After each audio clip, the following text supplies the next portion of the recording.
You are overwhelmed by your to-do list. How do I know?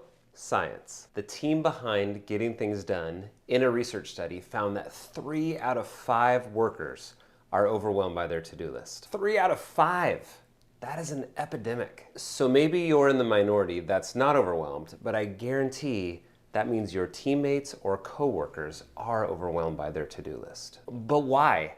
What is so sinister about a list of things to get done that causes so much anxiety? The issue is not a list of things to do, or not even that there's so many of them. The issue is we don't do the work to prioritize the tasks on our to-do list, so they constantly compete with each other. And that competition causes cognitive load that causes anxiety. Here's how this plays out.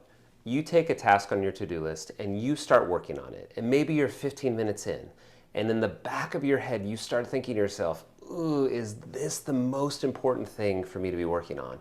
Then you glance at your to-do list and you see all the other things that you need to get done. This necessarily causes additional anxiety, which has a massive impact on your peace and productivity. You've heard it said before, if everything is important, nothing is important. But I will say even worse than that, if everything is important to you, guaranteed you will fail and guaranteed you will let people down because there is no way you can get it all done. As a finite being, you must prioritize. In the Time Boss model, step number 2 is decide what to do. There's no magic here. You take your backlog that you've created and you simply stack rank items. You start at the top and you ask the question of number 1 and number 2, which one of these is the most important?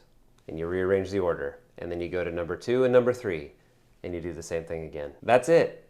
And there can be no ties. You must decide the priority. But why? Well, 8 a.m. on Monday, you will start work and something must win. You can only do one thing at a time. In the Time Boss cohorts, we joke that you get to decide which children you don't feed. And it might actually feel like that sometimes, choosing between tasks and prioritizing. My simple encouragement to you is to get ahead of it in your weekly planning process. Do the work to prioritize, deal with the trade-offs and the tension, and make the hard call on what is the most important. I guarantee you this will increase your peace and begin to quiet the overwhelm of your to-do list. If this is helpful, I would love to hear from you in the comments. Even a simple "I agree" is so helpful for me. I truly appreciate it.